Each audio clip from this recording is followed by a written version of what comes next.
ಆತ್ಮೀಯ ಕನ್ನಡ ಪಿಕ್ಚರ್ ವೀಕ್ಷಕರಿಗೆ ನಮಸ್ಕಾರ. ಈ ಶುಕ್ರವಾರ ಸಿಕ್ಕಾಪಟ್ಟೆ ಸಿನಿಮಾಗಳು ರಿಲೀಸ್ ಆಗ್ತಿದ್ದಾವೆ.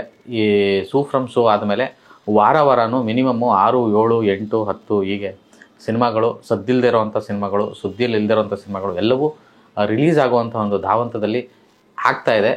ಅದರಲ್ಲಿ ಒಂದಷ್ಟು ಗಮನ ಸೆಳೆಯುವಂಥ ಸಿನಿಮಾಗಳು ರಿಲೀಸ್ ಆಗ್ತಾಯಿದೆ. ಸೊ ಆ ಪೈಕಿ ಈ ವಾರ 2 ಸಿನಿಮಾಗಳು, ಒಂದು ಜಂಬೂ ಸರ್ಕಸ್ಸು, ಇನ್ನೊಂದು son of Muttanna cinema release ಆಗ್ತಾಯಿದೆ.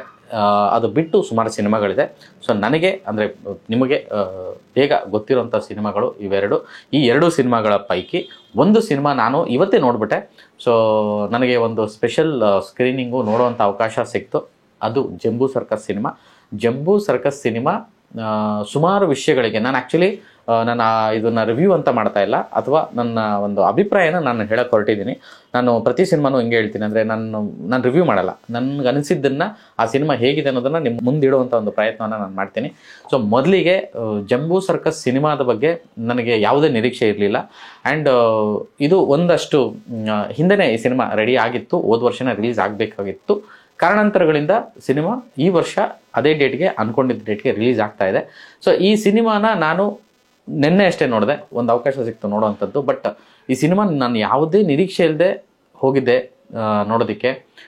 ನಿಜವಾಗ್ಲೂ ಒಂದು ಅದ್ಭುತವಾದಂಥ ಫ್ಯಾಮಿಲಿ ಸಿನಿಮಾನ ನೋಡಿದಂಥ ಅನುಭವ ಆಯಿತು, ತುಂಬ ದಿನ ಆದ ಮೇಲೆ ಅಂತ ಹೇಳಿದ್ರೆ ತಪ್ಪಾಗಲ್ಲ. ಯಾಕೆಂದರೆ ಒಂದು ಸಿನಿಮಾ ಗೊತ್ತಿರೋಂತಹ ಮನಸ್ಸುಗಳು, ಸಿನಿಮಾ ಗೊತ್ತಿರೋಂತಹ ಮೈಂಡ್ಗಳು, ಸಿನಿಮಾ ಬೇಸಿಕ್ಸ್ ಅಂತ ನಾನು ಹೇಳ್ತೀನಿ ಈ ವಿಚಾರಕ್ಕೆ. ಸಿನಿಮಾ ಬೇಸಿಕ್ಸು, ಸಿನಿಮಾ ಸೈನ್ಸು ಗೊತ್ತಿರೋಂತಹ ಮೈಂಡ್ಗಳು ಸೇರಿಕೊಂಡು ಒಂದು ಸಿನಿಮಾ ಮಾಡಿದ್ರೆ ಹೇಗಿರುತ್ತೆ ಅನ್ನೋದಕ್ಕೆ ಬೆಸ್ಟ್ ಎಕ್ಸಾಂಪಲ್ ಜಂಬೂ ಸರ್ಕಸ್ ಅಂತ ಹೇಳ್ಬೋದು.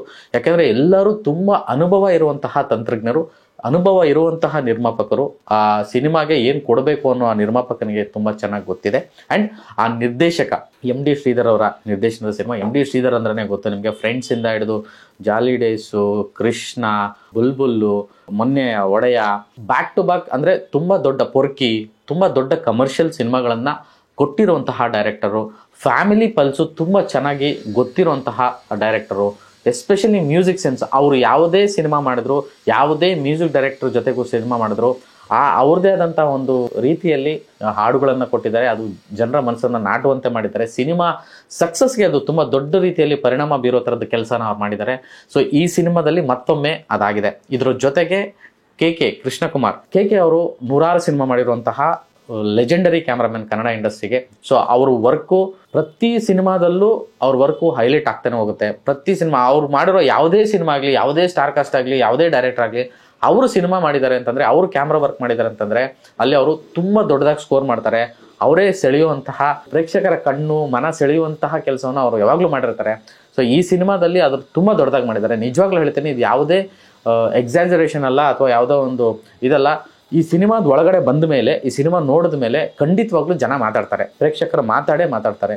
ಇದೊಂದು ಸರ್ಪ್ರೈಸಿಂಗ್ ಸಿನಿಮಾ ಅಂತಲೇ ಹೇಳ್ಬೋದು. ರೀಸೆಂಟ್ಲಿ ಈ ಥರದ್ದೇ ಒಂದು ವಿಷಯ ಆಗಿತ್ತು ತಮಿಳುನಾಡಲ್ಲಿ. ಒಂದು ಹಳೆಯ ಸಿನಿಮಾ ರಿಲೀಸ್ ಆಗಿ ತುಂಬ ದೊಡ್ಡ ಸಕ್ಸಸ್ ಆಯಿತು. ಬಿಕಾಸ್ ಆ ಸಿನಿಮಾದಲ್ಲಿ ಇದ್ದಂಥ ಎಥಿಕ್ಸು, ಆ ಸಿನಿಮಾ ಕೊಟ್ಟಂಥ ಎಂಟರ್ಟೈನ್ಮೆಂಟು ಆಗಿತ್ತು. ಅದೇ ಥರದ ಪಲ್ಸು ಈ ಸಿನಿಮಾದಲ್ಲಿ ನನಗೆ ವೈಯಕ್ತಿಕವಾಗಿ ಸಿಗ್ತಾ ಇದೆ. ಈ ಸಿನಿಮಾ ನೋಡಿದಾಗ ಪ್ರವೀಣ್ ತೇಜು ಮತ್ತು ಅಂಜಲಿ ಅನೀಶು ಮಾಡಿರುವಂಥ ಸಿನಿಮಾ ಇದು, ನಾಯಕಿಯಾಗಿ ರವಿಶಂಕರ್ ಗೌಡ, ಅಚ್ಯುತ್ ಅವರಿದ್ದಾರೆ. ಹಾಗೆಯೇ ಈ ಸಿನಿಮಾದಲ್ಲಿ ಭಾಗ್ಯ ಅವರಿದ್ದಾರೆ, ಹಾಗೆಯೇ ಸ್ವಾತಿ ಅವರಿದ್ದಾರೆ, ಅಂದರೆ ಸೀನಿಯರ್ ಆರ್ಟಿಸ್ಟ್ಗಳು.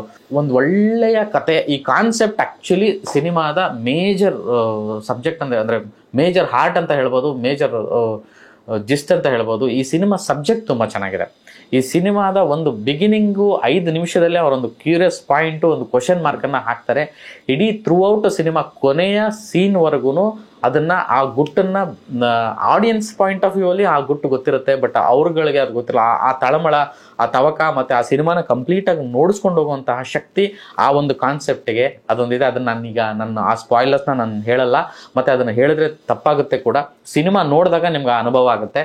ಮತ್ತು ಈ ಹಿರಿಯ ತಂತ್ರಜ್ಞರು ಮತ್ತು ಇವರ ಅನುಭವ ಸಿನಿಮಾದ ಶಕ್ತಿಯಾಗಿದೆ. ಆ್ಯಂಡ್ ಒಂದೊಂದು ಫ್ರೇಮು, ಅಂದರೆ ನಿಮಗೆ ಒಂದಷ್ಟು ಸೀನ್ಗಳಿದೆ, ಎಸ್ಪೆಷಲಿ ಇಂಟರ್ವಲ್ ಸೀನ್ ನನಗೆ ತುಂಬ ಇಷ್ಟ ಆಯಿತು. ಆ್ಯಂಡ್ ಒಂದು ಹಾಡು ಮಾಡಿದ್ದಾರೆ, ಹರ್ಷ ಅವರು ಕೊರಿಯೋಗ್ರಫಿ ಮಾಡಿದ್ದಾರೆ, ಅದ್ಭುತವಾಗಿದೆ. ಬಿಗ್ ಸ್ಕ್ರೀನಲ್ಲಿ ತುಂಬ ಆಹ್ಲಾದವಾದಂಥ ಒಂದು ಅನುಭವವನ್ನು ಕೊಡುವಂಥ ಹಾಡದು. ಆ್ಯಂಡ್ ಎಲ್ಲ ಹಾಡುಗಳು ಕ್ಯಾಚ್ ಆಗಿದೆ. ವಾಸುಕಿ ವೈಭವ್ ಫಸ್ಟ್ ಟೈಮ್ ಈ ಥರದೊಂದು ಮ್ಯೂಸಿಕ್ ಮಾಡಿರೋದು. ಅಂದರೆ ವಾಸಕ ವೈಭವ್ ಮ್ಯೂಸಿಕ್ ತುಂಬ ಸೆಳೆಯುತ್ತೆ. ಎಸ್ಪೆಷಲಿ ನನಗೆ ಕ್ಲೈಮ್ಯಾಕ್ಸಲ್ಲಿ, ಆ ಪ್ರೀ ಕ್ಲೈಮ್ಯಾಕ್ಸಲ್ಲಿ ಒಂದು ಹಾಡು ಬರುತ್ತೆ, ಅದು ತುಂಬ ಮನಸ್ಸಿಗೆ ನಾಟುತ್ತೆ. ಆ ಥರದ್ದು ಒಂದು ಹಾಡು ಮತ್ತು ಇದು ಮಾಡಿದ್ದಾರೆ. ಎಸ್ಪೆಷಲಿ ಪ್ರವೀಣ್ ತೇಜ್ ಅವರು ಇದುವರೆಗೂ ಅವರು ಸಾಕಷ್ಟು ಸಿನಿಮಾಗಳು ಮಾಡಿದ್ದಾರೆ. ಅವರು ಎಲ್ಲ ಸಿನಿಮಾಗಳಿಗಿಂತ ಈ ಸಿನಿಮಾದಲ್ಲಿ ತುಂಬ ಚೆನ್ನಾಗಿ ಕಾಣ್ತಾರೆ. ಹೀರೋ ಆಗಿ ಅವ್ರನ್ನ ತುಂಬ ಚೆನ್ನಾಗಿ ಪ್ರೆಸೆಂಟ್ ಮಾಡಿದ್ದಾರೆ, ತೋರಿಸಿದ್ದಾರೆ. And acting skills Anjali Aneesh ಅವರು ಮತ್ತು ಪ್ರವೀಣ್ ತೇಜ್ ಆ್ಯಕ್ಟಿಂಗ್ ಸ್ಕಿಲ್ಸ್ ತುಂಬ ಚೆನ್ನಾಗಿ ಎಕ್ಸ್ಪ್ರೆಸಿವ್ ಆಗಿದೆ. ಅಂಜಲಿ ಅನೀಶು ಎಂಥ ಟ್ಯಾಲೆಂಟ್ ಅನ್ನೋದು ಆ್ಯಕ್ಚುಲಿ ಈ ಸಿನಿಮಾದಲ್ಲಿ ನೋಡಿದ್ರೆ ಗೊತ್ತಾಗುತ್ತೆ. ಅಂದರೆ ಅವರು ಪದವಿ ಪೂರ್ವ ಅಥವಾ ಮನದ ಕಡಲು ಏನು ಮಾಡಿದ್ರು ಅದನ್ನು ಮೀರಿ ಈ ಸಿನಿಮಾದಲ್ಲಿ ಒಂದು ಪರ್ಫಾರ್ಮೆನ್ಸ್ ವೈಸ್ ಅವ್ರದ್ದು ಅವ್ರ ಅಪಿಯರೆನ್ಸ್ ಆಗಲಿ ಅಥವಾ ಅವರ ಅಭಿನಯ ಆಗಲಿ ತುಂಬ ದೊಡ್ಡದಾಗಿ ಅಂದರೆ ಸೆಳೆಯುತ್ತೆ. ಅವರು ಟ್ಯಾಲೆಂಟೆಡ್ ಹುಡುಗಿ, ತುಂಬ ಪೊಟೆನ್ಷಿಯಲ್ ಇರೋ ನಾಯಕ ನಟಿ ಅಂತ ಅನಿಸುತ್ತೆ.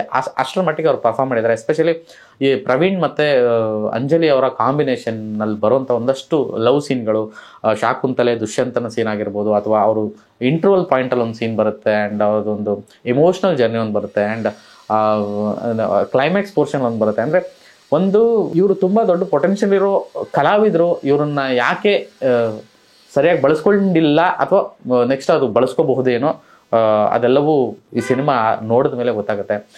ಯಾರು ನಿರೀಕ್ಷೆ ಮಾಡದೇ ಇರೋವಂಥ ಒಂದು ಪಿಕ್ಚರ್ ಇದು. ಜಂಬೂ ಸರ್ಕಸ್ ಅನ್ನೋ ಒಂದು ಸಿನಿಮಾ ತುಂಬ ದೊಡ್ಡ ಕೈಗಳು ಕೆಲಸ ಮಾಡಿದ್ದಾರೆ. ಕವಿರಾಜ್ ಅವರ ಸಾಹಿತ್ಯ ಇದೆ ಸಿನಿಮಾಗೆ.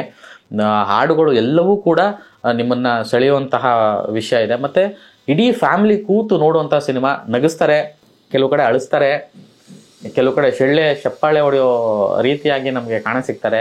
ಸೊ ಈ ರೀತಿಯಾದಂಥ ಒಂದು ಒಳ್ಳೆ ಸಿನಿಮಾ ಜಂಬೂ ಸರ್ಕಸ್ಸು. ಸೊ ನಾಳೆ ರಿಲೀಸ್ ಆಗ್ತಿದೆ. ಸೊ ನಾನು ಅರ್ಲಿಯಾಗೆ ಈ ಸಿನಿಮಾ ಬಗ್ಗೆ ಒಪಿನಿಯನ್ ಹೇಳ್ತಾ ಇರೋ ಕಾರಣ ಸಾಕಷ್ಟು ಸಿನಿಮಾಗಳಿದೆ, ಆ ಸಿನಿಮಾಗಳಲ್ಲಿ ಇದು ಕೂಡ ಒಂದು. ಹಾಗಂತ ನಾನು ಆ ಸಿನಿಮಾಗಳು ನೋಡಿದೆಲ್ಲ, ಆ ಸಿನಿಮಾಗಳನ್ನು ನೋಡ್ತೀನಿ. ಆದರೆ ಮೊದಲಿಗೆ ಈ ಸಿನಿಮಾ ನೋಡಿರೋದ್ರಿಂದ ಈ ಸಿನಿಮಾದ ಒಂದು ನನ್ನ ಅಭಿಪ್ರಾಯವನ್ನು ನಿಮ್ಮ ಮುಂದೆ ಇಟ್ಟಿದ್ದೀನಿ. ಸಾಧ್ಯ ಆದರೆ ಅಂತಲ್ಲ, ಮಸ್ಟ್ ಆ್ಯಂಡ್ ಶುಡ್ಡು ಈ ಸಿನಿಮಾನ ಹೋಗಿ ಥಿಯೇಟ್ರಿಗೆ ನೋಡಿ ಅಂತ ನಾನು ಕೇಳ್ಕೊತೀನಿ. ತುಂಬ ಒಳ್ಳೆಯ ಸಿನಿಮಾ, ಸದಭಿರುಚಿಯ ಸಿನಿಮಾ, ಯಾವಾಗ ಬೇಕಾದರೂ ನೋಡುವಂತಹ ಸಿನಿಮಾ, ಯಾವಾಗ ನೋಡಿದ್ರೂ ರಂಜಿಸುವಂತಹ ಸಿನಿಮಾ ಇದಾಗಿದೆ ಅಂತ ಹೇಳೋದಕ್ಕೆ ನಾನು ಇಷ್ಟಪಡ್ತೀನಿ. ಸೊ ಜಂಬೂ ಸರ್ಕಸ್ ನಾಳೆ ರಾಜ್ಯದಾದ್ಯಂತ ಎಲ್ಲ ಥಿಯೇಟರ್ಗಳಲ್ಲೂ ರಿಲೀಸ್ ಆಗ್ತಾ ಇದೆ. ಎಲ್ಲರೂ ಹೋಗಿ ಚಿತ್ರಮಂದಿರದಲ್ಲಿ ಈ ಸಿನಿಮಾನ ನೋಡಿ ಅಂತ ನಾನು ಕೇಳ್ಕೊತೀನಿ. ಖಂಡಿತವಾಗ್ಲೂ ನಾನು ಇವತ್ತೇನು ನನ್ನ ಅಭಿಪ್ರಾಯ ಹೇಳ್ತಾ ಇದ್ದೀನಿ, ನನ್ನ ಅಭಿಪ್ರಾಯ ನೋಡಿ ನೀವು ಸಿನಿಮಾ ನೋಡಿರೋರು ಖಂಡಿತವಾಗ್ಲೂ ನೀವು ಹೇಳಿದ್ದು ಸರಿ ಅಂತ ಹೇಳ್ತೀರಂತ ನಾನು ಭಾವಿಸ್ತೀನಿ. ಸರಿ ಇಲ್ಲ ಅಂತಂದರೆ ದಯವಿಟ್ಟು ಕಮೆಂಟ್ ಮಾಡಿ, ನೀನು ಹೇಳಿದ್ದು ಸರಿ ಇಲ್ಲ ಗುರು, ಈ ಸಿನಿಮಾ ಚೆನ್ನಾಗಿಲ್ಲ ಅಂತ. ಬಟ್ ಒಂದು ಒಳ್ಳೆ ಮನಸ್ತೃಪ್ತಿ ಆಗುವಂಥದ್ದು ಒಂದು ಫ್ಯಾಮಿಲಿ ಪಿಕ್ಚರ್ ಅಂತ ಹೇಳಿದ್ರೆ ತಪ್ಪಿಲ್ಲ. ಇಡೀ ಫ್ಯಾಮಿಲಿ ಕೂತ್ಕೊಂಡು, ಆಮೇಲೆ ಸುಮಾರು ಜನ ಇವತ್ತಿನ ಯಂಗ್ಸ್ಟರ್ಸ್ಗೆ, ಈ ಜೆನ್ಸಿಗೆ, ಮತ್ತು ಇದು ಹೆಂಗಿದೆ ಅಂತಂದರೆ ಆ್ಯಕ್ಚುಲಿ ಹೇಳಬೇಕು ಅಂತಂದರೆ ಒಂದು 90s 80s ಜನ್ರೇಷನ್ಗೆ ಒಂಥರ ತಾಗಿದ್ರೆ ಇವತ್ತಿನ ಪ್ರೆಸೆಂಟ್ ಸಿಚುವೇಶನ್, ಪ್ರೆಸೆಂಟ್ ಜನ್ರೇಷನ್ಗೆ ಒಂಥರ ತಾಗುತ್ತೆ. ಈ ಥರದ ಕಂಟೆಂಟ್ನ ಅವರು MD ಶ್ರೀಧರ್ ಅವ್ರಿಗೆ ಹೇಗೆ ಹೊಳಿತೋ ಗೊತ್ತಿಲ್ಲ, ಅಥವಾ ಏನು ಈ ಸಿನಿಮಾ ಕತೆಗಾರ ಯಾರಿದ್ದಾರೆ ಅವ್ರಿಗೆ ಹೇಗೆ ಹೊಳಿತು ಅಂತ ಗೊತ್ತಿಲ್ಲ. ತುಂಬ ಚೆನ್ನಾಗಿ ಒಳ್ಳೆ ಕತೆ ಇದೆ, ಆ್ಯಕ್ಚುಲಿ ಒಳ್ಳೆ ಕಾನ್ಸೆಪ್ಟ್ ಇದು. ಸೊ ನಾನು ಅದನ್ನೇ ಈ ಪಿಕ್ಚರ್ ನೋಡಿದಾಗ ಯಾಕೆ ಬೇಗನೆ ರಿಲೀಸ್ ಮಾಡ್ಬೋದಿತ್ತಲ್ಲ ಅಂತ. ಬಟ್ ಎನಿವೇ ಈ ಟೈಮ್ಗೆ ಸಿನಿಮಾ ರಿಲೀಸ್ ಆಗ್ತಿದೆ. ಆ್ಯಂಡ್ ಸಿನಿಮಾ ಖಂಡಿತವಾಗ್ಲೂ ಜನಮೆಚ್ಚುಗೆಯನ್ನು ಗಳಿಸುತ್ತೆ ಅನ್ನೋ ಒಂದು ವಿಶ್ವಾಸ ನನಗಿದೆ. ನಾನು ಸಿನಿಮಾ ನೋಡಿ ನನಗೆ ವೈಯಕ್ತಿಕವಾಗಿ ನಂಗೆ ತುಂಬ ಇಷ್ಟ ಆಯಿತು ಸಿನಿಮಾ. ಖಂಡಿತವಾಗ್ಲೂ ಇಡೀ ಫ್ಯಾಮಿಲಿ ಕೂತು ನೋಡಿ ಆನಂದಿಸಬಹುದಾದಂಥ ಸಿನಿಮಾ ಜಂಬೂ ಸರ್ಕಸ್. ಸೊ ನಾಳೆಯಿಂದ ನಿಮ್ಮ ನೆಚ್ಚಿನ ಚಿತ್ರಮಂದಿರಗಳಲ್ಲಿ ರಾಜ್ಯದಾದ್ಯಂತ ಇದೆ. ಟಿಕೆಟ್ ಬುಕ್ ಮಾಡ್ಕೊಳ್ಳಿ, ಸಿನಿಮಾ ನೋಡಿ ಅಂತ ಕೇಳ್ಕೊತೀನಿ. ನಮಸ್ಕಾರ.